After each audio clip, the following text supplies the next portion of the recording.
위탁자가 있고 주탁자가 있고 수익자가 있는 겁니다. 삼각 구조인 건데 이 수익자는 위탁자가 위탁자이면서 수익자일 수도 있고 뭐 이런 형태가 되는 거거든요. 법무사는 만만하다부터 시작해서 천직이다까지. 나중에 중간에 한번 깊게 쭉 내려갔다가 다시 올라왔습니다.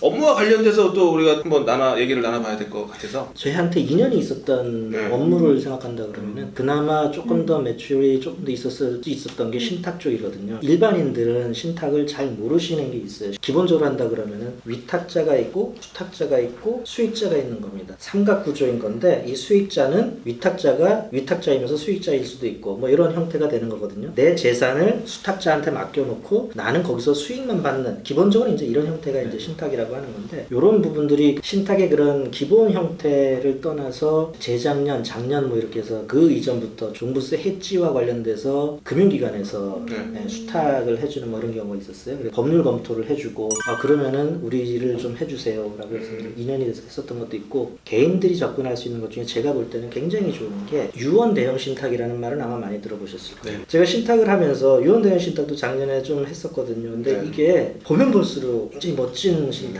개인 신탁으로서 우리가 근저당 뭐 하는 게 있는데요. 근저당 말고는 근저당이 잘 안 된다 그러면 개인 간에 뭐 할 수 있는 게 양도담보라든가 그래서 소유권을 완전히 넘기고 하는 이거를 개인 간에도 담보 신탁을 할 수가 있는 이런 형태들을 가지고 조금 더 생각을 하면은 이것들을 충분히 해나갈 수 있는 게 있어서 그래서 뭐 그럼 유언 대용 신탁에 대해서 뭐 좀 의뢰인분들 또 우리 국민들께서 어떤 경우에 이렇게 유언 대용 신탁을 적극적으로 활용하면 좋을지 우리 법무사의 입장에서 한번 설명을 좀 해주실 수. 할아버지가 제 둘을 많이 읽었어요. 뭐 자식들이 자식 농사는 잘못 지었어요. 얘네들한테 못 맡기겠어요. 이 부동산이든 뭐든 재산 불안한 거죠. 불안해요. 네네. 한 세대 건너서 손자들은 좀 믿을 만한 놈들이 있어요. 이거 그냥 놔두고 가면 자식들이 나눠 가진 다음에 다 탕진할 것 같고 손자들은 이제 뭐 이렇게 쪽박 찰 것 같고 손자들한테 바로 줘버리려니까 자식들이 사실은 전에들 어떻게 먹고 살까 걱정도 되고 기타 등등 여러 가지가 있어서 지금 현재 다른 제도로는 이거를 커버할 수가 없어요. 신탁만이 가능해요. 그래서 수탁자를 손자로 두고 할아버지가 돌아가신 다음에 할머니, 그 다음에 자녀들 그리고 다 돌아가서 마지막에 손자 이런 식으로도 계획을 할 수가 있어요. 신탁으로.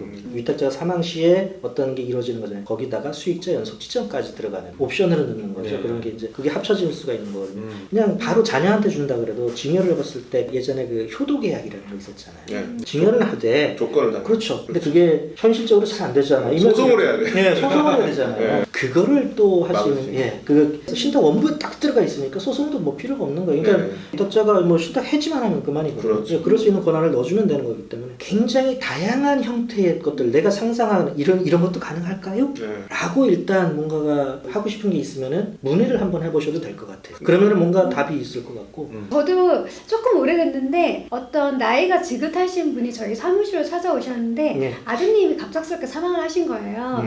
그래서 이제 며느리랑 어린 손자들이 있는데 선생님이 재산이 많으신 거예요. 그래서 손자들하고 주고 싶은데 혹시나 이 며느리가 이 재산을 좀 빼돌릴까 걱정된다. 이래서 유언 대용 신탁이라는 게 있는데 한번 생각을 해보셔라. 그래서 이런 케이스에도 유언 대용 신탁을 할 수 있다는 거. 좀 케이스가 다양하긴 하죠. 근데 어떤 신탁은 좀 더 관심을 가지고 연구를 해볼 가치가 있는 그 신탁에 대해서도 관심 있는 분들이 계속해서 질문을 하고 법무사들한테 이런 게 됩니까 하고서는 문의를 하고 그래야지 법무사들이 연구를 할 거거든요. 그러면서 점점 더 이제 신탁에 대해서 발전이 되고 뭐 이렇게 될 것 같으니까 혹시라도 이걸 보시는 분들은 이런 거는 될까? 라고 생각되는 부분이 있으면은 주저없이 전화를 주변에 계신 법무사들한테 아시는 법무사한테 질문을 해주셔야 됩니다. 과연 법무사가 왜 거기서 무슨 역할을 하는지 궁금해하실 것 같아서 법무사가 과연 무슨 일을 하는지. 그냥 신탁에 대해서 법무사들은 일단 의뢰가 들어오면은 나 이러이러한 게 있는데 이게 신탁으로 가능할까요? 라고 하신다 그러면 거기부터 이제 우리 일은 시작되는 겁니다. 그냥 법리 검토도 해야 되고요. 과연 진짜 될지 안 될지. 신탁법에서 허용하고 있어도 그 외에 다른 법에서 이거를 못하게 하고 있으면은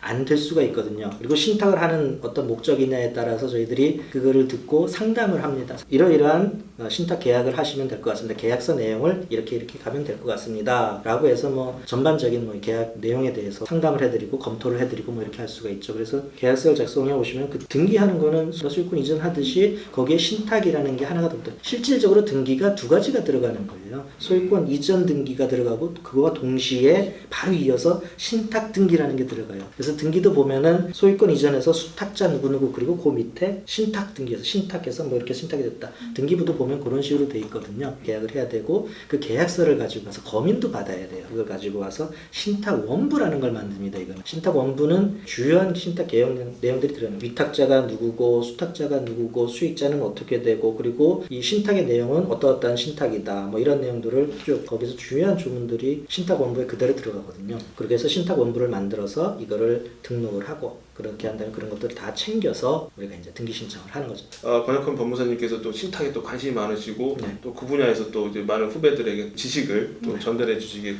기대하겠습니다. 전화 주세요. 좀 법무사에 대한 많은 얘기를 나눠봤는데요. 법무사는 만만하다부터 시작해서 천책이다까지. 나중에 중간에 한번 깊게 쭉 내려갔다가 다시 올라왔습니다. 마지막에 법무사는 천직이고 정말 요즘 너무 바쁘다 또 이런 말씀을 주셨고 그래서 오늘 이상 마치도록 하겠습니다. 지금까지 국민과 함께하는 법률 전문가 법무사 TV였습니다. 감사합니다.